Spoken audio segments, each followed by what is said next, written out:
Haleluya. Shalom saudara yang dikasih dalam Tuhan.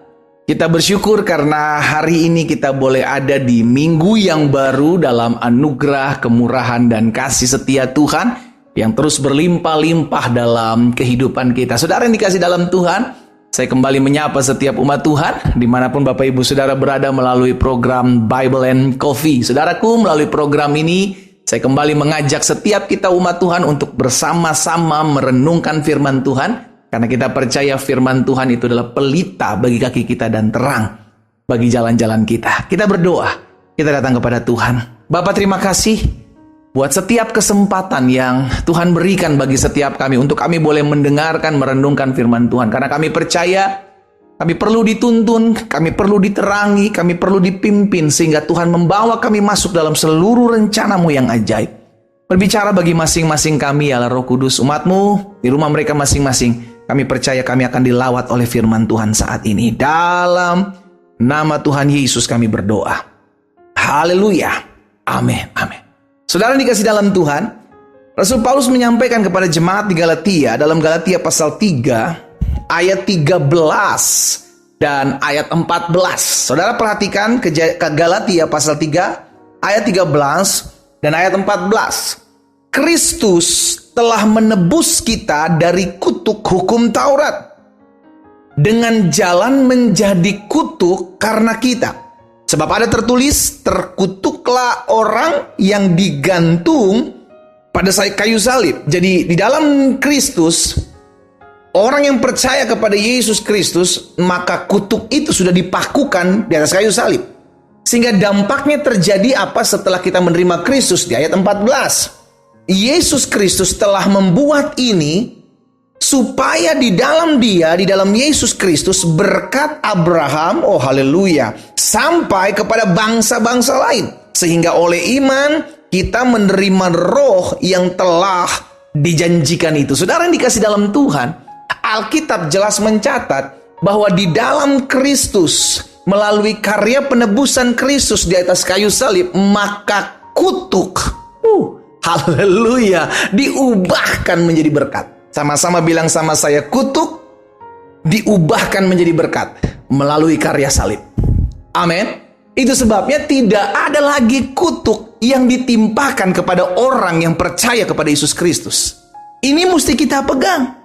Hal ini mesti kita pegang dan hal ini mesti kuat sebagai landasan iman percaya Kristen. Bahwa orang yang telah menerima Yesus Kristus sebagai Tuhan dan Juru Selamat, maka saat itu juga segala kutuk-kutuk yang ditimpakan dalam hidup saudara dan saya, yang seharusnya kita mengalami kutuk dosa, kutuk keturunan, itu dipakukan di atas kayu salib, diubahkan menjadi berkat. Sehingga tergenapi firman Tuhan, supaya di dalam Yesus Kristus berkat Abraham sampai kepada bangsa-bangsa lain. Jadi jangan lagi berpikir, aduh masih ada kutuk apa yang menimpa hidup saya. Selama saudara sudah menerima Yesus Kristus sebagai Tuhan dan Juru Selamat, maka tidak ada lagi kutuk dalam hidupmu. Bukan kutuk yang menimpa hidupmu. Kalau engkau masih susah, itu mungkin karena kemalasanmu. Bukan lagi kutuk. Selama engkau sudah percaya, jangan sampai lagi kita ditipu. Oh jangan-jangan masih ada kutuk dalam hidup saya. Padahal engkau sudah menerima Kristus sebagai Tuhan dan Juru Selamat. Bukan lagi kutuk saudara yang dikasih dalam Tuhan, tetapi ada hukum yang disebut dengan hukum tabur tuai. Apa yang kau tabur, itu yang kau tuai. Engkau menabur apa? Engkau menabur kemalasan, kau akan menuai kemiskinan. Tetapi kalau engkau rajin, engkau tahu, engkau mengandalkan Tuhan, maka engkau akan lihat pertolongan Tuhan, kau akan lihat pembelaan Tuhan. Jadi bukan lagi kutuk yang ada dalam hidup orang percaya kepada Kristus Yesus. Karena jelas Alkitab mencatat, kutuk itu sudah dipakukan di atas kayu salib, dan Kristus dalam kehidupan kita menjadi berkat. Dan saudara dan saya diberkati dengan berkat Abraham. Itu yang kita terima. Ya, tetapi kalau ada kesusahan dalam hidupmu, itu mungkin proses, tapi cek, jangan-jangan bukan proses, tapi itu juga kemalasan dalam kehidupanmu, yang akhirnya engkau tabur kemalasan, engkau akan menuai kesusahan, engkau akan menuai kemiskinan. Bukan lagi kutuk. Jadi hari ini saudara dikasih dalam Tuhan, kita mesti pastikan terlebih dahulu bahwa hidup orang percaya kepada Yesus Kristus jelas di kutuknya sudah dipakukan di atas kayu salib. Karena jelas Alkitab sudah katakan, orang yang dipakukan di atas kayu salib, terkutuklah orang yang digantung pada kayu salib. Jadi kutuk itu ditimpakan. kepada Yesus Kristus di atas kayu salib. Kita yang menerimanya sebagai Kristus, sebagai Tuhan dan Juru Selamat dalam kehidupan kita, maka setiap kutuk yang tadinya ditimpakan kepada kita, itu diambil alih oleh Kristus. Digantikannya oleh Kristus. Sehingga kita diselamatkan oleh anugerah, oleh kasih karunia. Yesus lakukan hal ini, saudara yang dikasih dalam Tuhan, karena kasihnya kepada saudara dan saya. Itu sebabnya Alkitab katakan, karena begitu besar kasih Allah akan dunia ini, sehingga ia mengaruniakan anaknya yang tunggal, supaya setiap orang yang percaya kepadanya tidak binasa, melainkan beroleh hidup yang kekal. Jadi berdasarkan kasih Kristus dalam hidup saudara dan saya, Dia ambil kutuk itu, dipakukan di atas kayu salib. Berdasarkan kasih. Sama ketika kasusnya ketika bangsa Israel, saudara dikasih dalam Tuhan, akan dilemparkan kutuk.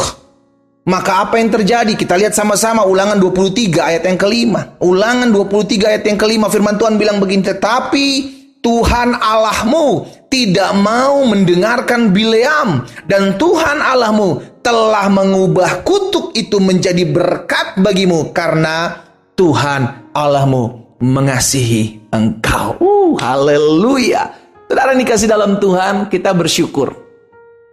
Karena kemurahan Tuhan, kita menerima berkat Tuhan. Karena itu stop bermain-main dengan kuasa-kuasa kegelapan. Engkau sudah dibebaskan dari kutuk. Engkau sudah dibebaskan dari kutuk dosa. Engkau sudah dibebaskan dari kutuk keturunan. Garis kutuk keturunan. Engkau sudah dipatahkan dari segala kutuk Adam. Dihancurkan di atas kayu salib. Kita ditukar dari kutuk menjadi berkat oleh karena pengorbanan Kristus. Karena itu jangan lagi kembali bermain-main dengan kuasa kegelapan.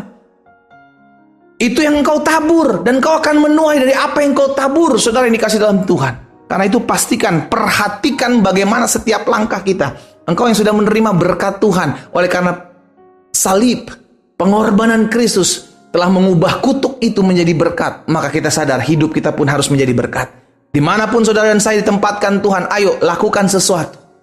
Untuk memuliakan nama Tuhan, lakukan sesuatu. Sehingga ada banyak umat Tuhan merasa terberkati dengan keberadaan saudara dan saya. Kenapa? Karena kita terpanggil untuk diselamatkan dari kutuk dan mengalami berkat. Karena itu stop melakukan hal-hal yang tidak memuliakan Tuhan, dan mulailah jadi berkat buat banyak orang. Karena kita sudah mengalami perubahan kutuk menjadi berkat. Kita berdoa, kita datang kepada Tuhan. Bapa, terima kasih buat setiap pengorbananmu dalam kehidupan kami. Kami bersyukur karena salib. Kami menyadari bahwa kutuk sudah dipakukan di atas kayu salib, dan kami diubahkan menjadi pribadi yang baru. Kami terima berkat Abraham. Kami percaya berkat itulah yang memampukan kami untuk menjadi berkat bagi banyak orang lain, sehingga nama Tuhan Yesus dipermuliakan dalam hidup kami.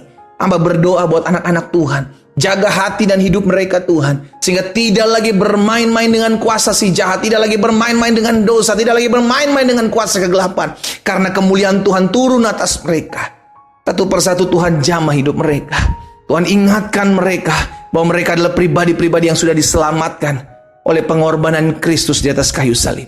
Hamba berdoa juga buat yang sakit, karena hamba percaya bilur-Mu yang menyembuhkan setiap kami. Dan kami berdoa dalam nama Yesus. Kami yang sakit sudah dijamah dan disembuhkan Tuhan. Kami terima dengan iman, terjadi dalam nama Yesus. Terima kasih Bapa. Kami percaya dan kami bersyukur buat setiap benih firman Tuhan yang sudah kami dengar. Terima kasih Tuhan Yesus sudah mengasihi kami. Di dalam nama Tuhan Yesus Tuhan kami berdoa. Haleluya. Amin.